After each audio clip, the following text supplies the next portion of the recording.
Hi guys, so we've got a 30-minute unrated game against a player rated 1030. So I'm going to play something, go quite classical. I'm going to play, so we've had e4, e5, I'm going to play knight to f3.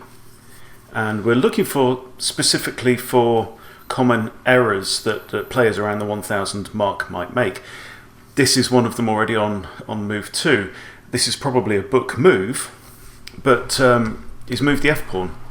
And of course that opens up a diagonal towards the king. Yes, it defends the pawn, but there are many other ways to defend that pawn while also developing. So bishop to d6 is one, knight to c6 is by far the most popular.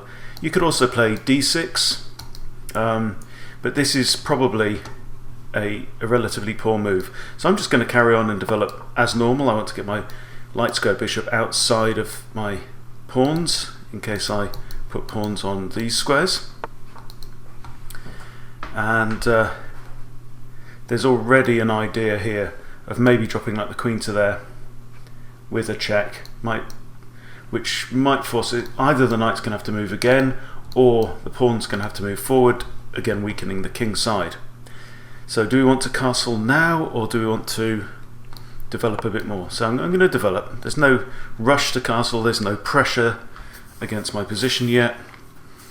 Knight to h6. I mean, that's of course the other problem with moving Freddie the forget about it pawn, is that it's taken away f6, the knight's natural development square. So the knight's gone onto the rim. How dim. He's done a similar thing on the other side as well, but with the c-pawn it doesn't make as much difference because this actually enables the queen to get out. So I'm just going to play d3.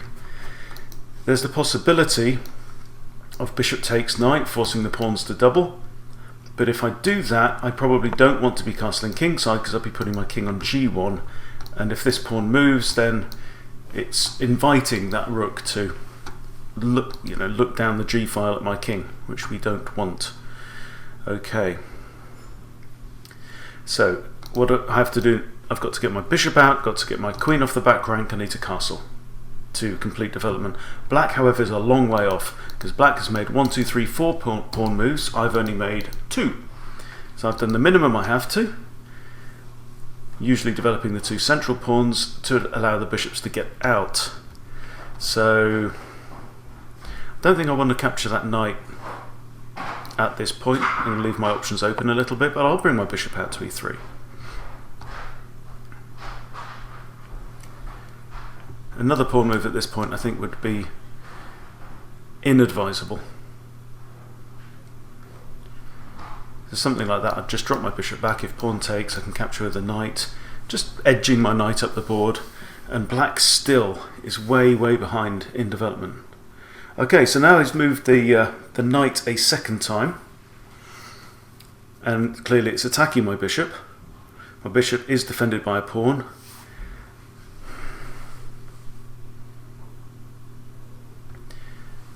This is my better bishop, as I've got generally a light pawn structure, but I think something like queen here. Then if knight captures, I recapture with a queen, and I've practically completed development, and black is nowhere with development. So let's go queen to here. It doesn't really matter which square. I'm defending also f2 both times. So moving a piece that you've already developed more than once means that that's a turn that you are not using to continue development, and that's why black is 1, 2, 3, 4, 5 moves away from completing development, and I am 1 move away from completing development. So he's made too many pawn moves unnecessarily and moved this piece twice, and there's a reason why we say don't do this, and the reason is because it's just slowing you down. If we were to count now let's just look at our bishops, for example, right? So this bishop is looking at 1, 2, 3, potentially 4, 5, 6, 7, 8, 9 squares, right? And this bishop is looking at 1, 2, 3, 4, 5, 6, 7, 8, 9 other squares, right? So what's that? 9 and 9, 18. Black's bishops are looking at, so let's deselect 1, 2, 3, 4, 5. Okay, and this bishop is looking at 1, 4. Okay, so it's 9. So black's bishops are controlling half the number of squares that my bishops are. And that's why you want to get your pieces out into the board, because the more pieces you've got out into the board, the more squares you are controlling, the more squares your opponent maybe can't land on, the more squares you can support your pieces to land on. All about control. Okay, so with this bishop move, obviously the bishop's kind of trapped in. I'm guessing now that the plan is to castle kingside. So with that in mind, I'm going to start pushing my pawns up the kingside and see what this knight wants to do. If it wants to retreat, that would be bad news, because I can then capture, pawn captures, queen captures, and that puts paid to black's ideas of castling on that side of the board. So I would expect the knight to capture the bishop now. Of course, the king can't castle there now because my bishop is actually looking down at that square as well.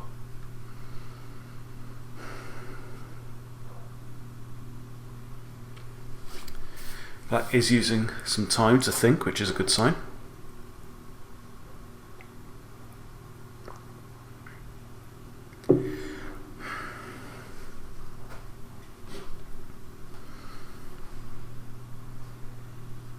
What do you want to do? Do you want to trade off your developed knight, or do you want to retreat it?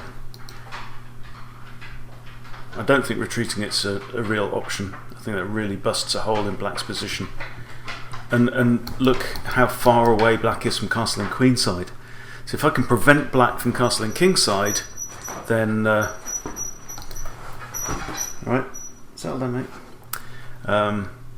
Black's going to have real trouble getting a foothold in this game. So I think to retreat the knight now would be disastrous for black. Okay, let's go ahead and capture and recapture. So now there's no way that black's going to castle here. For one thing, he can't, because my queen is looking at that square and my bishop is looking at that square, and so it would be illegal, and apart from anything else, he'd be putting his king on a semi-open file, completely naked and afraid. So with that in mind, I might think about castling queenside myself. I'm also drawn to this diagonal now that the king's moved there. I can't see a way to drop my bishop in yet. So what should we do? Maybe just castle now. I've definitely got the upper hand already. And I haven't done anything special, right? What I've done is I've followed opening principles, and I've completed my development as rapidly as I could, while paying attention to my opponent's moves, and now he's moved the king again. Wow. Okay. So I think it's time to maybe drop my queen back. So I'm going to think now about punching through the centre. So d4 now, is that an idea? I think it looks okay. d4 looks fine. So if pawn takes, I have knight takes. There's no real vulnerability there.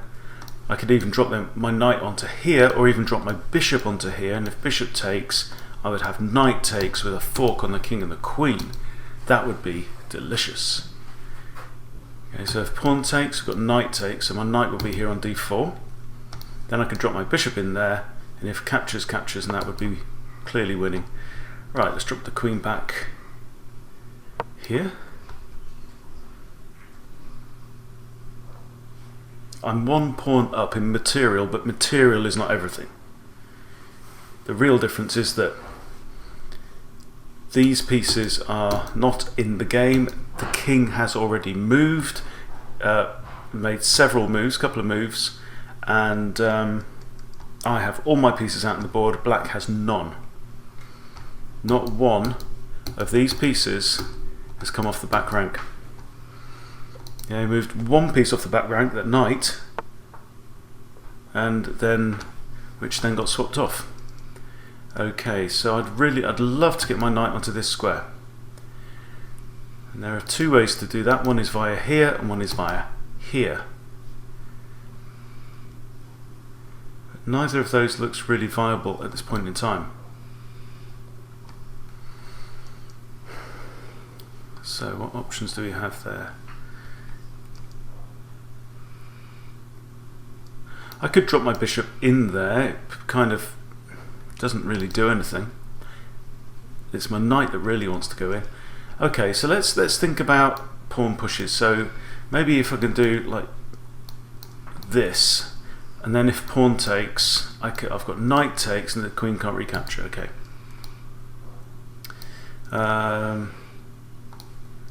Alright, so g4, then we've got h4, g5.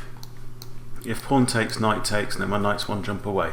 So it's slightly more convoluted, but it's a way of clearing this square for my knight.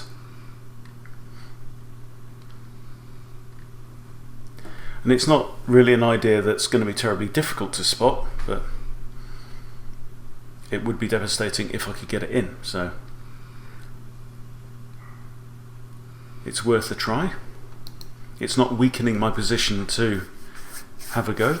The king is starting to look slightly more snug in there, but black is definitely kind of in hiding at this point in time.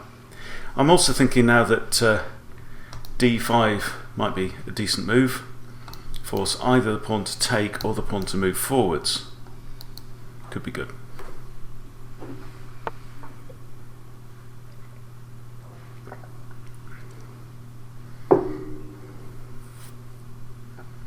Okay, I'll just move my pawn forwards. If pawn takes, I've got knight takes still, so I didn't actually need this pawn after all. Didn't need the h pawn because the queen is actually supporting that square, which I didn't spot.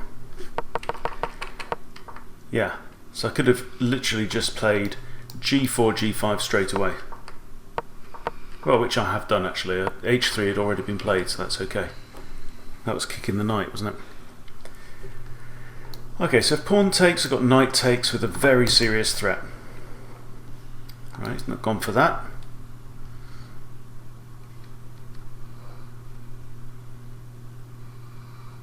So if I take the pawn, it's inviting either the queen or the knight to recapture. I don't think that benefits my position in any way, really. So how about d5? Yes, d5, put the question to this pawn. It'll probably push, I'd imagine. But at least it's opening up ideas around that side of the board.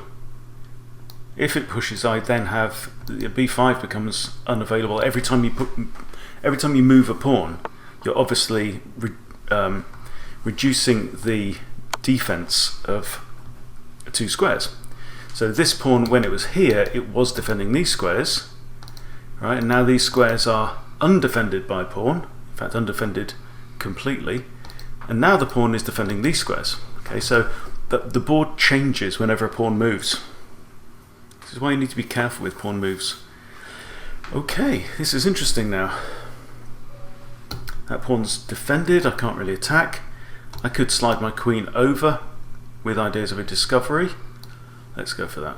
I don't have a dark squared bishop, so I'm going to have to do the work with the pieces that I've got. King cannot go there or there, covered by pawn and knight. So this is starting to look somewhat precarious for that king.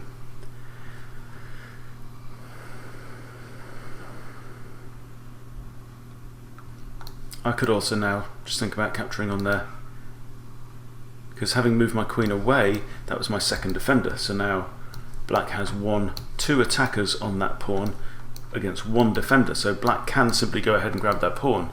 I can't recapture. However, I've got other ideas. Most notably, knight takes d6 with a discovered check. So the king's going to have to go either there or there. Okay. Well, let's go ahead with that idea. Knight takes. I don't really want to take that bishop. I mean, I've got a very, very active knight that's right in black's space. Okay. So I think retreating to the knight to here looks pretty good. Although I've got this potential pawn issue there.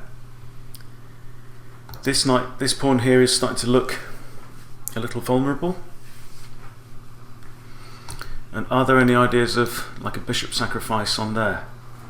Not at this time, but we don't have to rush. So if I take and knight takes, that's going to come with a discovered attack from the queen on my knight.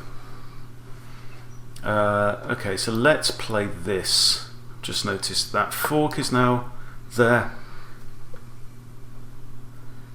You notice that at the beginning of the game, with all your pieces lined up along the back rank, they're not really defending each other particularly well. Whereas if you, I think one of the ideas as you improve in chess is that most of your pieces should be protecting each other, should be working in concert throughout the game. But at this point here, you see this rook here is completely undefended. This queen is actually completely undefended, right? Whereas if you look at my situation, that pawn's defended by the knight, that pawn's defended by the rook, that's undefended. The knight's defended by my queen, that one's undefended, so let's mark the undefended ones in blue. That's defended, defended, defended, defended, defended, defended. You know, and these are all defending each other. So I only have 2 pawns on the board that are technically undefended. Right, this is a free rook, let's grab it. Can't see any risk. A quick scan of the board. So now I'm up a rook and 2 pawns. Okay. Bishop's going absolutely nowhere. So where does my knight want to go? Shall I just come here now and attack this pawn on h4? Again, actually, I could have simply taken that pawn.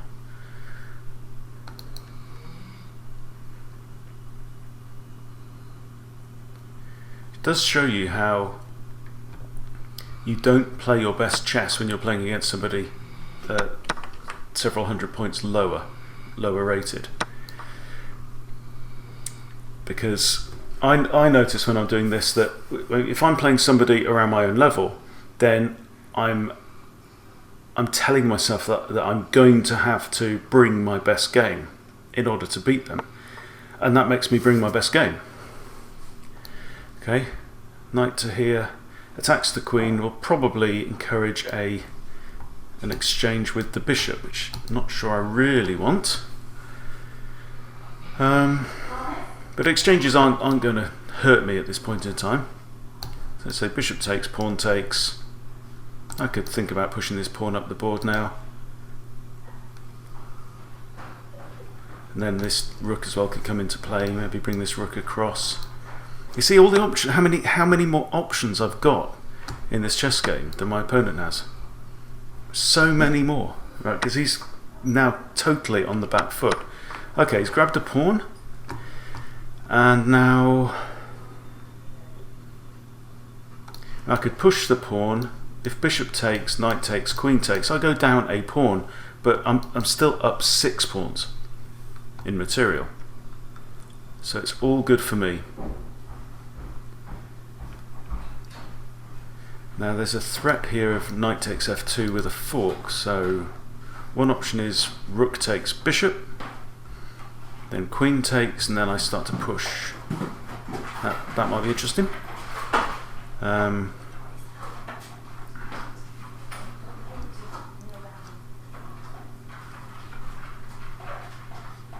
Or I can move my queen across, maybe in line with the king on that diagonal, and defend the pawn. I think that makes more sense. See, if I were playing somebody at my own level, I would be very, very careful to make to to choose the best move that I could find and the most robust move. When you're playing against somebody lower rated, you're very tempted to think, I'll be able to tactics my way out of whatever I get into. So you tend to play in a more gung-ho and loose manner. And that's not the way to improve. The way to improve is to play your best chess, the best chess of which you are capable every move. So it is challenging. It can be very challenging to play low-rated players, and particularly if you're playing rated games against less skilled players, then there is always that risk that you can end up being just too sloppy and find yourself getting beaten and lose 15 points in one game. Okay, I'll just grab the pawn, I think. I don't see a major threat. King's looking very unhappy there. This pawn is now pinned because of moving my queen where she is. I've got ideas of maybe pushing b4 because the pawn can't capture.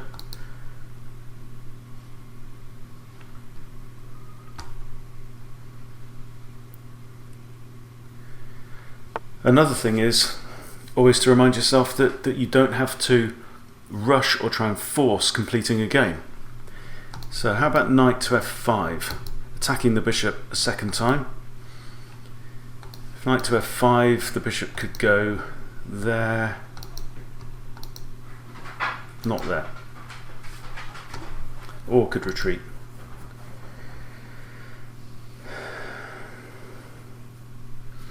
I'm still wondering about sacking my rook for that bishop. The bishop is one of black's better pieces. I mean, he's got a rook, but he's not brought it into the game yet. It's still in the box. So a thought about take the bishop, queen recaptures, then bring my other rook across to hit the queen, and the queen's kind of tied to the defense of this. So I'm going to go for that. After just saying we shouldn't rush to finish a game off, I think it looks enjoyable. Then I could maybe even pull out b4 as well. Okay, so this along now. Put the question to the queen, can't take the pawn. Has to remain protecting that pawn. So he's got a couple of options. Or here. Or here. But either way, because of the activity of my pieces. So look what I've got. I've got a rook that's now in an attacking role, in a key role. Bishop is active in the middle of the board. Queen is active in the middle of the board. Knight is active. All my pieces are buzzing round black and harassing this queen.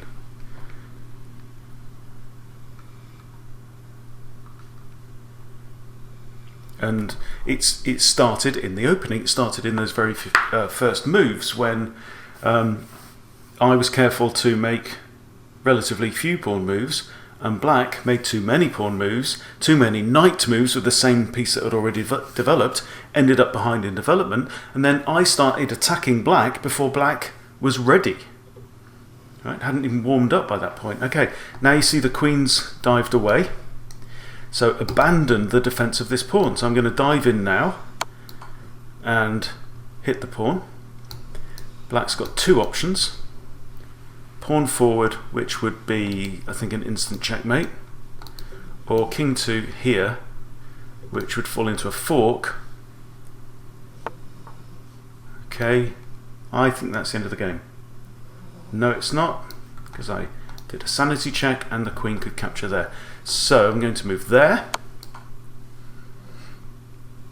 which is a variant on the fork. I'm glad I did that, because it would have made for an interesting finish. Okay, now I think rook to d8 is final. Yeah, checkmate there. So there you go.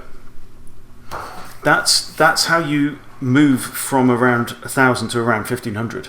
Okay, and it starts with the opening, getting your pieces out onto the board, and then just playing sensible chess from that point on. Always sanity check your moves. As you saw me do just then, it could have turned the tide of the game to some degree.